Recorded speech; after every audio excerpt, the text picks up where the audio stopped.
GCI Impact танилцуулж байна. Шинжлэх ухаан, технологийн музей байгуулах төсөл. Нэгдсэн үндэстний боловсрол, шинжлэх ухаан, соёлын байгууллага ЮНЕСКО-гоос 21-р зууныг мэдээллийн эдийн засаг хэмээн зарлаж, улс орнуудад анхаарал өгөөд нэлээдгүй хэдэн жил болж байгаагийн дээр бүгд найрамдах Солонгос улс, Сингапур, Тайван зэрэг улсууд энэ жишгээр эрчимтэй хөгжихийг бидэнд харуулж байна. Монгол улсын хувьд хүн амын 50 гаруй хувь нь боловсролын насан дээр байгаа. Төрөв засаг, нийгэм мэдлэг суурилсан эдийн засаг чухал гэдгийг ойлгож, боловсролын хөрөнгө оруулалтад нийгмийн бүх ил шатанд анхаарах болжээ. Хувийн хвшлийн байгууллагууд ч инновацид суурилсан бизнес хийх ач холбогдлыг ойлгож, энэ талын хамтын ажиллагааг эхлүүлэх оролдлогуудыг хийх нь нэмэгдсээр байна. Гэхдээ мэдлэгийн эдийн засгийн хөгжлийн гол их үүсвэр нь судалгаа, инновац, мэдлэгийн менежмент, шинэ бизнес байдаг бөгөөд үүний гол хөдөлгөөр нь инженерүүд, эрдэмтэд юм. Өнөөдөр Монгол улсын дээд боловсрол эзэмшихээр өрсөлдөж байгаа хүүхдүүд ихэвчлэн бизнес, эдийн засаг, хууль, гадаад хэлний чиглэлийг сонгож байна. Энэ тийм муу зүйл биш боловч мэдлэгийн эдийн засгийг бий болгох байгалийн шинжлэх ухаан, инженерийн мэргэжлийг хүүхэд багчуудад багаас нь сурталчилж ойлгуулах нь чухал байна.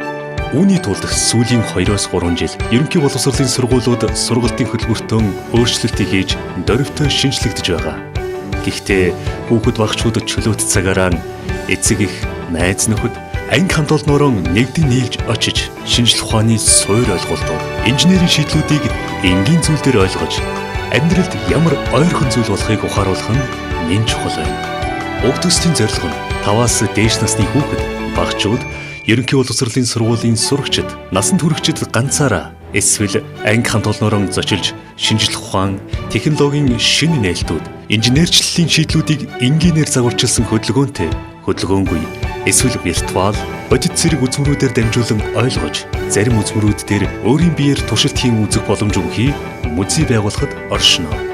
Шинжлэх ухаан технологийн музей нь олон салбарыг хамрах томоохон төсөл хөтөлбөр учраас төрийн, бизнесийн болон төрийн бүс байгууллагуудтай хамтран ажиллахаар төлөвлөн ажиллаж байна. Үүний хүрээнд музей байгуулах ажилд боловсрол соёлын шинжлэх ухааны яам, Монголын эмэгтэй инженер технологич, эрдэмтэн математикчдын нэгдсэн холбоотой хамтран ажиллахаар хамтын ажиллагааны сан жижигт гарын үсэг зураад байна. Шинжлэх ухааны технологийн шийдэл тулгуурлан үйлдвэрлэл эрхэлдэг компаниудтай мэдлэгийн эдийн засаг бүхий улс орнууд бодлогоор ийм музейг байгуулсаар байна.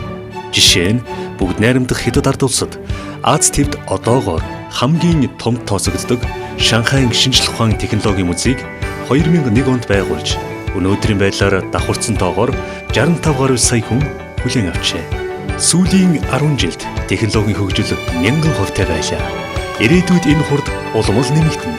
Та Монгол хүүхдүүдийг энэ хурдтай хөл нийлүүлэн алхуулахын тулд бус үүнээс хурдан байлгахын төлөө бидэнтэй хамтарч одооноос хувь нэмрээ оруулж нийгэмдээ эерэг өөрчлөлтийг бий болгоцгоё.